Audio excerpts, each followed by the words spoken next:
자, 우리 세 번째 주제입니다. 인구 문제 대책에 관해서 한번 살펴보도록 하겠습니다. 자, 개발도상국 같은 경우에는 우리 다시 한번 개발도상국의 인구 문제 한번 보도록 하겠습니다. 일단 개발도상국 인구 문제를 우리 보면 세 가지가 있었죠. 첫 번째, 그렇죠? 인구가 급격하게 증가하더라. 급격한 인구 증가가 있었죠.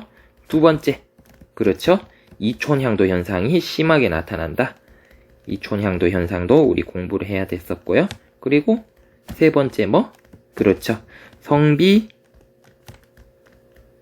불균형 문제가 발생을 한다고 우리 배웠었죠. 하면 이러한 문제점들을 해결하기 위해서는 도대체 어떤 대책들이 필요한가 우리 한번 살펴보면요. 첫 번째는 색깔을 조금 바꿔야겠네요. 첫 번째 대책으로는 인구 증가를 억제해야 된다. 즉 인구가 더 이상 늘어난 것 자체를 일단 막아야겠다는 거죠. 그래서 강력한 출산 억제 정책이 필요하다라는 거. 이 출산 억제 정책을요. 또 다른 말로 무엇이라고 표현하냐면요. 산하 제한 정책이라고 또 표현을 하기도 합니다. 산하 제한 정책이라는 것은 무엇이냐? 아기를 낳는 것을 한자로 낳을 산자에 아동아자를 써서 산아라고 부르거든요. 그래서 이러한 산하 제한 정책도 펼칠 수가 있다라는 거 알아두시면 좋겠고요. 두 번째는요. 인구 부양력을 향상을 해야 됩니다. 즉 인구 부양력이라는 것은 무엇이냐면요.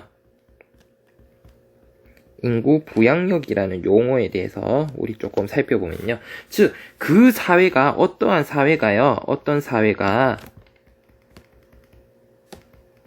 인구를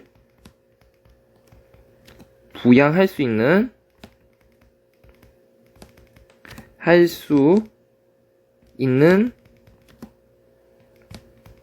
능력을 의미해요. 그래서 여러분들 학습지에 선생님이 또 적어놨지 싶은데요. 잠시만 기다려주세요. 여러분들 학습지에 선생님이 요거를 어떻게 정리를 해놨냐면요.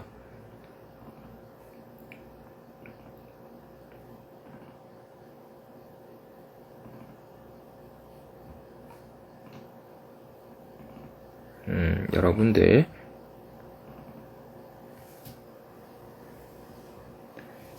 학습지에 선생님이 요거를 또 어떻게 정리를 해놨냐 보면, 자, 한 나라의 인구가 그 나라에 사용 가능한 자원에 의해 생활할 수 있는 능력을 의미합니다. 우리 이것을 무엇이라고 부르냐면, 인구 부양력이라고 부릅니다. 여기 있었네요. 자, 인구 부양력이라는 것은 여기 있죠? 얘들아, 요거 좀 알아두셔야겠죠?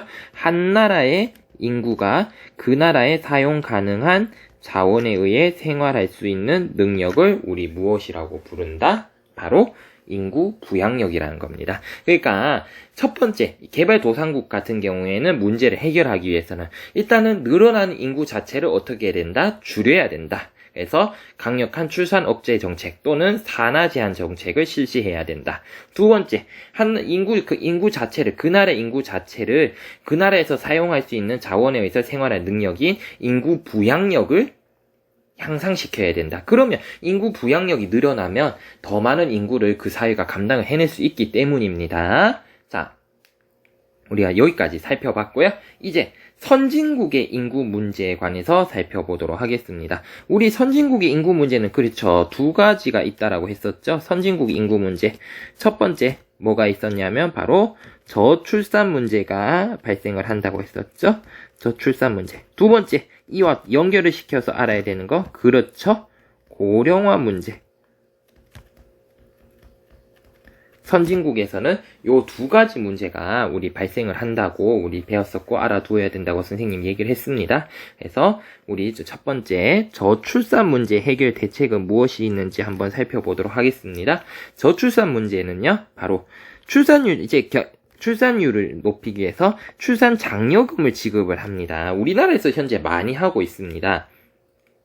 자, 그렇다면 이러한 왜 출산 장려금을 지급을 해야 되느냐? 바로 이게 육아의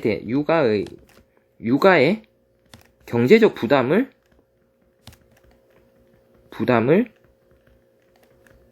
줄여주자는 거죠. 육아에 대한 경제적 부담을 줄여주자는 이런 취지에서 출산 장려금을 지급을 할 수가 있다라는 거고요. 그리고 양육 및 보육시설을 건설을 해야 됩니다. 이거 왜 이러냐면 우리 아까 봤을 때 저출산의 원인 중에서 그렇죠. 여성의 무슨 지출이 사회 진출이 증가했기 때문입니다.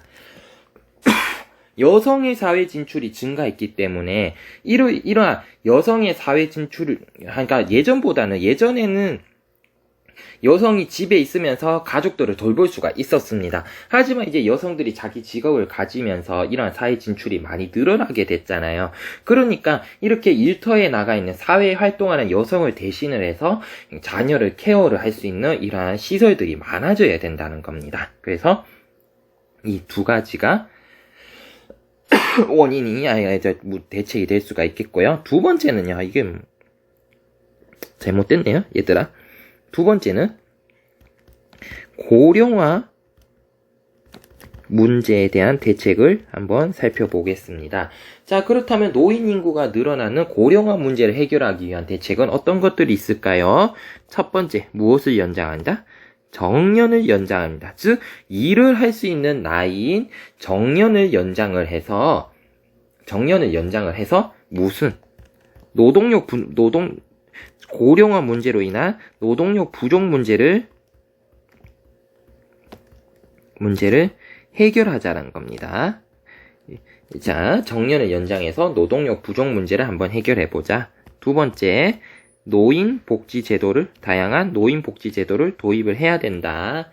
그래서 이러한 왜냐하면 노인들이 이제 경제적인 능력이 많이 떨어지잖아요. 그렇기 때문에 노인들의 경제적 능력이 떨어지는 노인들의 인간다운 삶을 보장을 하기 위해서 이거를 조금 우리 1학기 거하고 연결을 시키자면, 우리나라에서는 우리나라 헌법에 5대 기본권 중에 4위권이 있잖아요. 인간답게 살 수 있는 권리라고. 이제 그런 인간답게 살 수 있는 권리 4위권을 이제 국가가 보장을 해주기 위해서 다양한 노인 복지 제도를 도입을 해야 된다라는 것도 우리 연결을 지어서 이렇게 또 알 수가 있겠죠.